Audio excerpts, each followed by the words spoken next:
After the 1-0 defeat to Luton Town, Norwich City have lost 3 consecutive games in the Championship. Things are getting rather toxic at Carrow Road.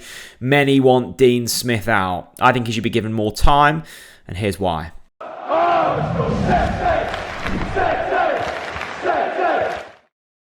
Well, strap yourselves in. This is going to be interesting. What a strange and fascinating, and I think for many quite saddening few weeks for Norwich City. It was going well. Norwich were 9 unbeaten, and I'll get onto the context of that 9 unbeaten later on in this video, but Norwich City were at the top of the league. We were scoring goals. We were creating chances. Things seemed okay. Now, I know a lot of you were probably saying that the performances weren't great, but I think we can all agree that we were winning football matches, and there wasn't too much at the time, not too much pressure on Dean Smith. I don't think everyone's been fully sold on him since his arrival at the football club. But it's amazing, even if you weren't Dean Smith's biggest fan, how quickly things have changed in the last few weeks. So Norwich find themselves 5th in the Championship table, 3 consecutive defeats, as I mentioned. Preston, Watford, and most recently Luton Town. I'd say 2 of those really disappointing. One of those, again, disappointing, but probably can expect to lose against Watford away from home, given the way we've struggled against them in previous seasons. And it's one of the tougher games we'll play this season. But it's inexcusable to lose to both Preston and Luton at home. I went on BBC Radio Norfolk. Phil Daly collared me at the end of the game. It was lovely to see him, and I had my say on Dean Smith and the recent football. And as expected, I think, picked up a fair bit of flack. I don't think anyone, certainly on Twitter, agreed with what I had to say. I've had a few DMs from people saying that they do agree with me, so thanks to those people. And basically what I was trying to get at was I still think Dean Smith has time. I think he will get more time. I want him to get more time. I think he's got into at least the World Cup to try and turn things around here. But also, this isn't just a Dean Smith thing. The atmosphere at Norwich City, certainly this season, last season, we had a lockdown period, didn't we? It's been a good few seasons since Norwich City fans have seen in the flesh some really great football. And I think that's got a huge part to play. Now, I want to start with the game against Luton, and I'll start with the negatives because I'm sure that's why a lot of you have tuned in. There were some curious decision-making moments during and before the game. What I can't quite wrap my head around at the moment, and this is my biggest gripe with Dean Smith, is the fact that we're continuing to try and play a system with wingers when arguably we don't have very talented wingers at this football club. We've got £20 million worth of wingers out on loan in Christos Jolis and Mile Rashica, 2 of our biggest signings that haven't worked and probably won't go on to work. I think Mile Rashica has played something like 8 minutes of football at Galatasaray this season. I think Christos Jolis is doing slightly better, but with both of them, it's hard to see a future at the football club. And you can go into countless signings over the past 5 years that haven't worked and have been really financially damaging to the football club. But you've got 2 wingers out on loan. We're trying to play with wingers. You're trying to kind of put Josh Sargent out wide, and we know he's not really a wide player. You've had Kieran Dowell go out wide. We know he's not a wide player. Todd Cantwell played there for parts last night. You get the gist. The system isn't really working. And we're trying to find positions for players that really aren't suited to those positions. So that frustrates me hugely. I think what I would say with Dean Smith, and has probably been unfortunate in the last couple of weeks, has been individual errors. You look at the goals against Preston, I'd say a couple of those were down to Tim Krul, beating his near post, gave the ball away sloppily. I think Max Aarons was poor in that game as well. I'm not trying to dig people out here. That's not the intention with this video at all. But there's only a certain amount your manager can do. Once those players are on the pitch and they've been well drilled in training, which I'm sure some people will contest, it's kind of up to them. And there have been mistakes against Watford. Some really poor defending, and I think, and maybe that is down to the system. And then against Luton, I mean, the defending for that Carlton Morris goal, I've watched it back a few times, actually in real time. I thought it was quite a nice finish from Morris, and it is a nice finish from Carlton Morris. And on a side note, lovely to see him doing well. But Grant Hanley, I mean, I think Morris has taken 5 touches in our box before getting the shot away, and there was never any intention to really put pressure on that ball. So that's really infuriating, and that's to be fair to Dean Smith. And I do agree and understand and sympathise with those that have been frustrated with the system in particular in the last few weeks. So have I. I mean, I'm not deluded enough to think that the performance against Preston, Watford and Luton were in any way acceptable. I think Luton was the worst of the 3.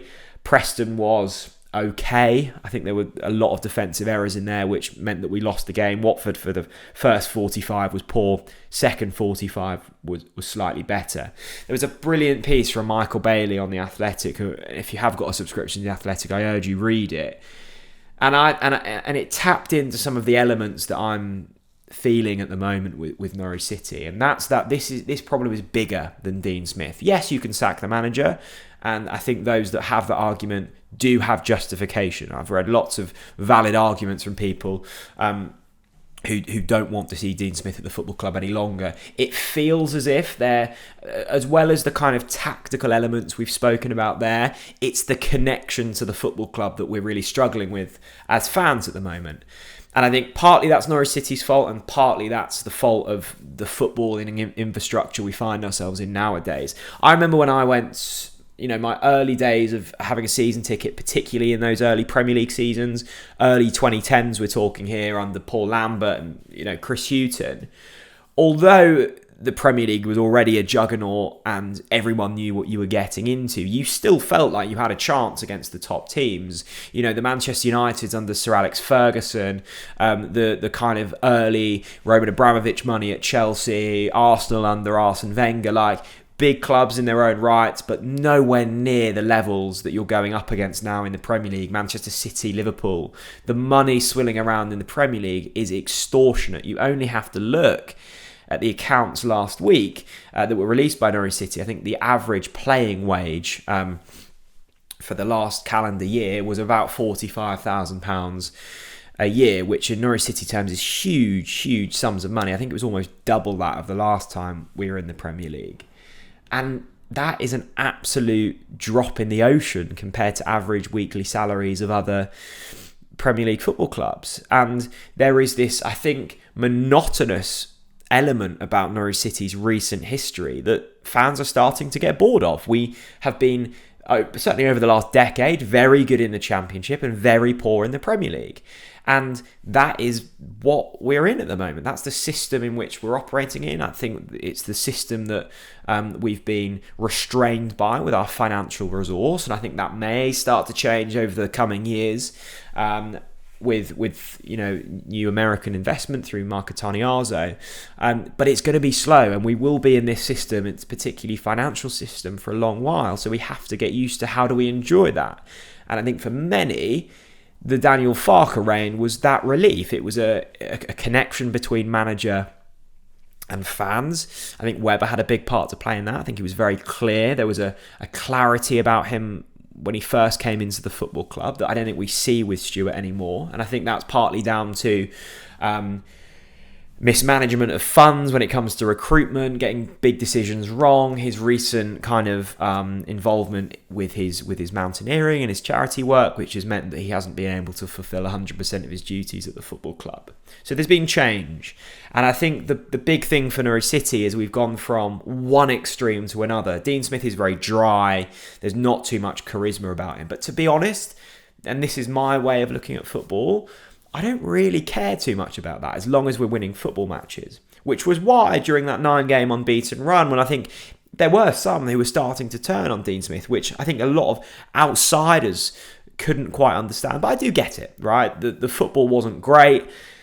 I think everyone said it didn't really look like we were getting out of second gear, but there was a cleverness, I thought, about Norwich City during that period. I thought there was a real ability to be dynamic, to play different opposition with different methods. And again, that's very unlike Daniel Farke's way of working, that was, this is our plan and we will keep on doing that plan until it works. And it saw great success in the Championship. The amount of times we were drawing or losing going into the 96th minute, and instead of lumping it long, you'd see that, the wonderful passing football through Mario Vrancic and Marco Stiepermann and Emi Buendia. So going from one extreme to another hasn't helped Dean Smith. I think we can all agree with that. My thing here is I really don't think, and it might be an instant fix. I'm sure if we were to sack Dean Smith now and bring in another manager who, whoever that may be, would create a short-term fix. But I don't think it's going to change anything long-term. I think we'll be back here in 2 years discussing the same thing about why manager X, who came in October 2022, is now back in the same situation where we found with Daniel Farke and Dean Smith. We've got a board that are really struggling to recruit well. And, I'm looking at that midfield on Tuesday night with Gabriel Sara and Marcelino Nunez. I'm seeing £10 million worth of apparent talent there. And look, Marcelino Nunez has had sparks of goodness, and the same with Gabriel Sara, but they seem a long way off it. And we're kind of thrown all of our eggs into that basket. I can't see us making any big signings in January. So I think this is the squad that will have to get us up if we were to get up. I think this is the squad we're stuck with for this season. And you've got a lot of players in this team as well who've been here and done it before. You look at Kenny McLean, Timu Pukki, Grant Hanley, Ben Gibson. They've been here on this monotonous cycle with Norwich City. And surely for those guys, Todd Cantwell included in this, there's only so many times you can do it. And I think that was my frustration with Daniel Farke, is that chapter felt like it had closed. I think everyone will look back and say it was probably the right call to get rid of him. And maybe we're suffering that with some of the players now. There was a moment yesterday on Tuesday night against Luton. I think it was 85, 87 minutes, maybe even 90 because it was 8 minutes out of time. Still 1-0 to Luton. Yes, we've only got 10 men on the pitch, but we had so much time on the ball and there were no willing runners. And it's just bust a gut, try and get in behind the defence. The willingness to find that goal and equaliser just didn't seem there. The belief, even after 70 minutes, didn't seem like it was there that we could get the goal back. And that is a concern. And that partially does stem from Dean Smith and Craig Shakespeare, who've instilled these tactics, who send the players out there. But for me, I don't think Dean Smith is necessarily the main issue here. I think he is part of the issue, and some of the decisions, as I've said, over the past month or so have been funky. But there's far bigger problems at Norwich City, and there's far bigger problems in terms of the footballing pyramid at the moment, which means that Norwich City, if they were to get promoted, which should be the greatest thing that any football fan feels, it's a remarkable feat, almost know how the following season is going to play out. And you can only do that for so long before there's a certain fatigue about going to watch your football club. I've actually really enjoyed some of the games this season. I was just looking at the league table there and some of the underlying data. Norwich City are actually one of the highest scoring teams in the division. I've seen a lot of people moaning that Dean Smith's football isn't particularly exciting. Well, we've actually scored a fair few goals this season. We've won away from home in games that many teams won't win in. And I still think over the course of a 38-game season, we do have enough, and the tide will turn enough for us to still mount a really good challenge on the top two. I think it's going to be tough, and I think the next couple of games against Sheffield United and Burnley suddenly look huge. But if you can get through them, hopefully not losing them both, you are still operating on fairly solid foundations to at least get top six. And that should be the aim for Norwich, at least top six. The squad is good enough. We've got one of the most valuable squads in the division with a manager who's been here and done it before.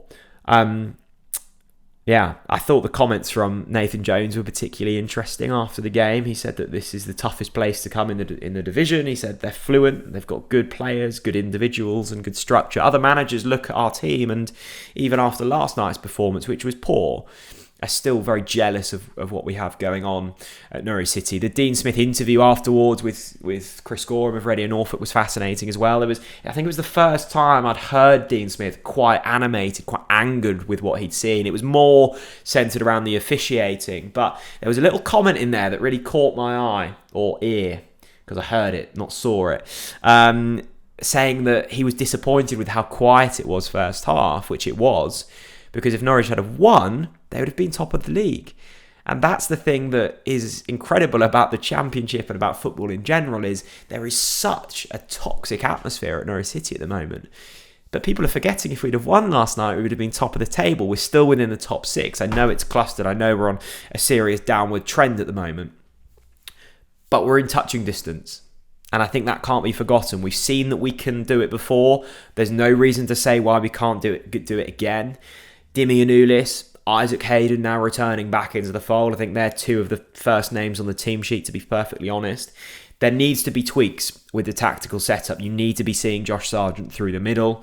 And I think then we might be okay. So for me, Dean Smith deserves until at least the World Cup. If it's going seriously downhill, then I think Norwich City will be forced into a change. I don't think a change will be made until then. I think they like Dean Smith. I think they back Dean Smith. And I do too. I'd love to hear your thoughts. Thanks very much for listening. And I'll see you all again very soon. Bye-bye.